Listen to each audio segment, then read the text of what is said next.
I'm Oliver Wakeman, and I'm here to talk to you today about my new record, Anam Cara.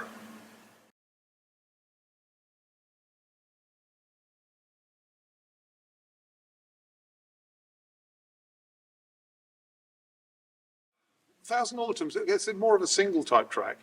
Again, just a sort of a relationship song.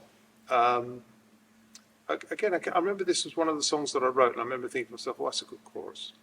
That's a good chorus." And it's "I need you near me, you need me." So I have to try and remember now.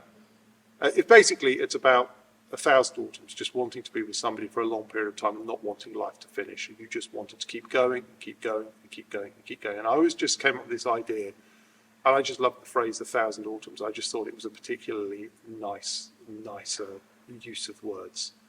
And that again started off quite gently as a piece of music. And then I pulled that one to pieces as well. I wrote it and then thought I'm not happy with that either, and pulled that apart as well. It's interesting. It was a piece of music that was much more complicated than it's ended up on the album, which is unusual for a prog artist because they usually start off with something simple and then try and make it as complicated as they can.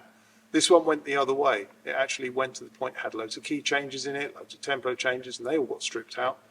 Took all the key changes out and ended up making it a much straighter song, and it was much better for it. And I think that's one of the things that I've learned over the years is that ability to find what a song needs rather than using it as a vehicle to show off.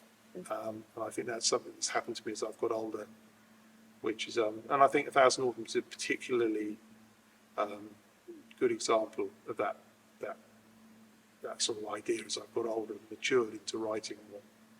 So yeah, 1,000 Autumns, it's a lovely song. Hayley sings that brilliantly as well. Yeah, she does a really good job on that. And so does Oliver Day, so does my other guitarist, Dave Mark Pierce, who I've worked with for many years. He does a fantastic solo on the end of that track as well. Now, Dave and I have worked together since 2001, 2002, and he played in my rock band. And he does such a good guitar solo at the end. In my head, it was always a fade at the end. It was a fade out on the guitar solo. And I was working with Carl Broom, who mixed and engineered the record. And he said that guitar solo is really good. And he made me write something at the end so that we wouldn't fade on the guitar solo. It's typical, Carl being a guitar player as well, typical guitar player, they wanted to hear the guitar all the time. So he said, we can't fade, we've got to let that guitar solo finish and then we can fade on you playing the piano. It's like, oh, thanks very much.